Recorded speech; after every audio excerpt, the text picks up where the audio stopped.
आज हम पढ़ेंगे वास्तविक संख्याएं। वास्तविक संख्या को इंग्लिश में रियल नंबर कहते हैं। तो आज की वीडियो है वास्तविक संख्याएं पार्ट 3। चलिए देखते हैं इस वीडियो में हम क्या पढ़ेंगे।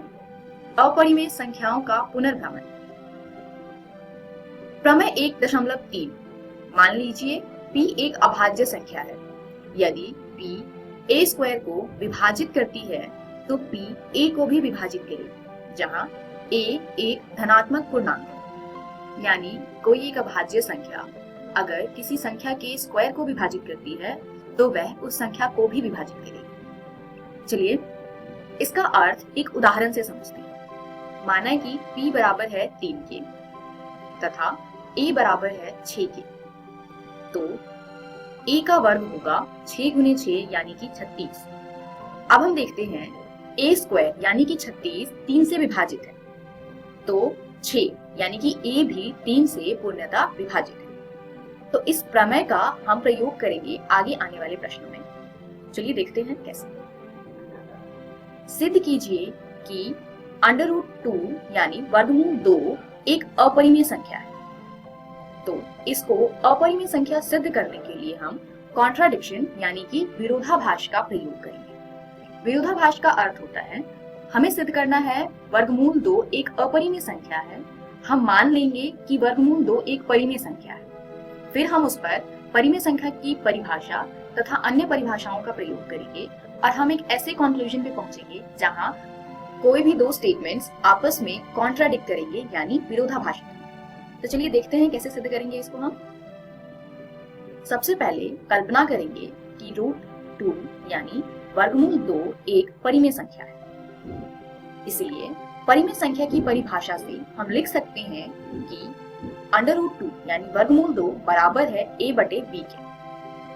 अब जहां a तथा b सह अभाज्य संख्या है, यानी a तथा b के एक के अतिरिक्त कोई उभयनिष्ठ गुणनखंड नहीं है, अर्थात a और b ऐसी संख्याएं हैं जिसमें कुछ भी उभयनिष्ठ गुणनखंड नहीं है। अतः b वर्गमूल 2 बराबर में a। पिछले समीकरण को हमने क्रॉस मल्टीप्लाई करके हल किया है। दोनों पक्षों का वर्ग करने पर हमें प्राप्त होता है 2b² बराबर a²। अब ध्यान से देखिए इस समीकरण को।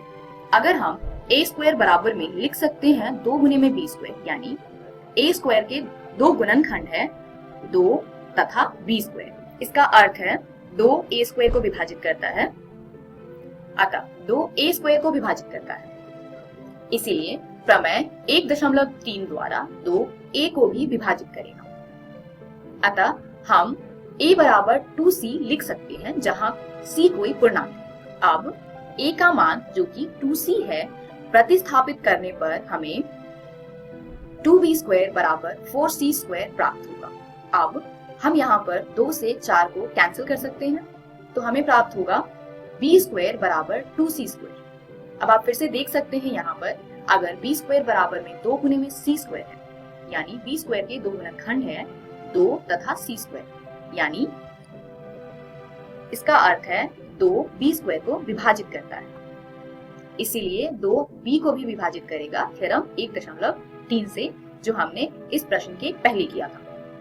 अतः a और b में कम से कम एक उभयनिष्ठ गुणनखंड है जो है 2। हमने पहले देखा कि 2 a को विभाजित करता है और अभी हमने देखा कि 2 b को भी विभाजित करता है। तो यहाँ a और b में 2 उभयनिष्ठ गुणनखंड है। पर जब हमने परिमेय संख्या की परिभाषा लगाया था तो हमने लिखा था कि a और b में कोई भी उभयनिष्ठ गुणनखंड नहीं है, यानी a और b सह अभाज्य संख्याएं हैं। तो ये जो दो स्टेटमेंट्स हैं ये कॉन्ट्राडिक्टरी है, परंतु इससे इस तथ्य का विरोधाभास प्राप्त होता है कि a और b में एक के अतिरिक्त कोई उभयनिष्ठ गुणनखंड नहीं है। यह विरोधाभास हमें इस कारण प्राप्त हुआ है क्योंकि हमने एक त्रुटिपूर्ण कल्पना कर ली है कि वर्गमूल 2 एक परिमेय संख्या है। अतः हम निष्कर्ष निकालते हैं कि वर्गमूल 2 एक अपरिमेय संख्या है। तो दोस्तों, आपको भी किसी अपरिमेय संख्या को अपरिमेय सिद्ध करने के लिए यही सारे स्टेटमेंट्स और यही सारे स्टेप्स का प्रयोग करना है।